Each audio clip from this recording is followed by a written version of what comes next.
Bumi sudah menduduki usianya yang ke-4 miliar tahun. Sudah banyak perubahan yang terjadi di bumi ini.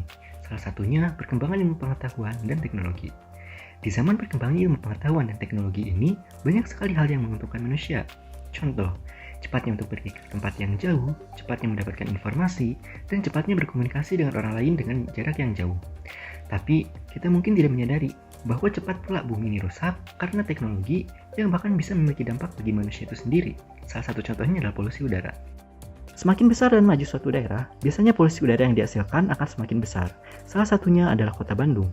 Bahkan pada pengukuran tahun 2015, terhitung bahwa jumlah kadar karbon monoksida di kota Bandung mencapai 2.500 kg per hari, serta kadar timbal dalam darah anak-anak mencapai 46%, yang mana angka tersebut telah melebihi kadar batas WHO yaitu 10%. Oleh karena itu, kami terpikir untuk membuat alat yang dapat mendeteksi dan memfilter udara secara otomatis ketika kadar polusi tinggi, yaitu Freshifik. Lalu, bagaimana Freshifik ini bekerja? Freshifik ini memiliki dua tahap, yaitu tahap sensor, kemudian tahap filtrasi. Yang pertama ada tahap sensor udara. Sensor udara berfungsi untuk mendeteksi kadar polusi yang terkandung dalam udara.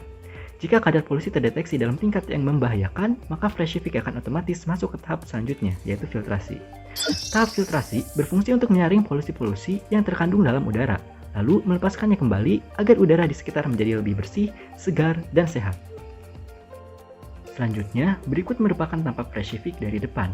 Bagian atas merupakan tahap bagian sensor, di mana udara akan disedot menggunakan kipas penyedot, lalu akan dideteksi kadar polusinya dan akan ditampilkan di layar. Lalu, bagian bawah merupakan bagian filtrasi udara. Udara yang sebelumnya difiltrasi akan dikeluarkan melalui celah kotak yang berada pada bagian tengah. Lalu, bagaimana proses yang terjadi di dalamnya? Sebelum itu, kalian dapat melihat desain 3D dari tahap sensor udara dan tahap filtrasi udara ini secara 3 dimensi. Tahap sensor udara. Udara yang sebelumnya tersedot oleh kipas penyedot akan masuk melalui pipa yang di dalamnya terpasang sensor udara. Kemudian, sensor udara yang terhubung dengan Arduino akan mendeteksi kadar polusi, lalu menampilkan angkanya di layar. Jika kandungan polusi terdeteksi berbahaya, maka udara akan turun ke bawah melalui pipa untuk masuk ke tahap berikutnya, yaitu tahap filtrasi. Tahap filtrasi udara. Saat udara turun melalui pipa, kipas pendorong akan mendorong udara yang bertujuan untuk mempercepat laju udara dan memberikan sensasi dingin. Kemudian, udara akan terdorong masuk ke kotak filtrasi yang di dalamnya telah diisi dengan filter-filter HEPA, yang selanjutnya akan dikeluarkan kembali melalui celah kotak ventilasi. Oke, untuk yang selanjutnya kita akan melihat proyeksi 3D dari barang kita. Jadi kelompok kami membuat alat filtrasi udara yang akan terlihat seperti ini. Dimana di sini merupakan intake, di sini outtake, dan di sini layar 2x16 bit LCD. Mari kita lihat ke dalam.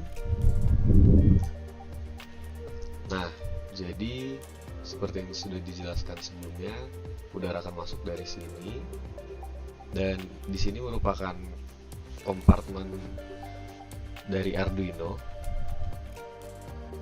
serta kabel-kabel lainnya akan dikemas secara rapi di dalam satu kotak, dan kurang lebih yang atas isi seperti ini. Dan untuk yang bawah, nah yang bawah ini yang berwarna kuning ini adalah sebuah kotak yang sudah berisi HEPA filter, dan di sini terdapat fan yang muncul karena auto render yang kurang baik, tapi sebenarnya nanti tidak akan muncul seperti ini. Jadi fan ini membantu memberi tenaga dorong supaya bisa masuk ke filter dengan efektif dan bisa keluar juga dengan bertenaga. Jadi nanti di sini akan melewati filter dan akan dihembuskan dari sini, corong yang ada di sini, dan akan keluar dari mulut di sini. Nah, kurang lebih begitu.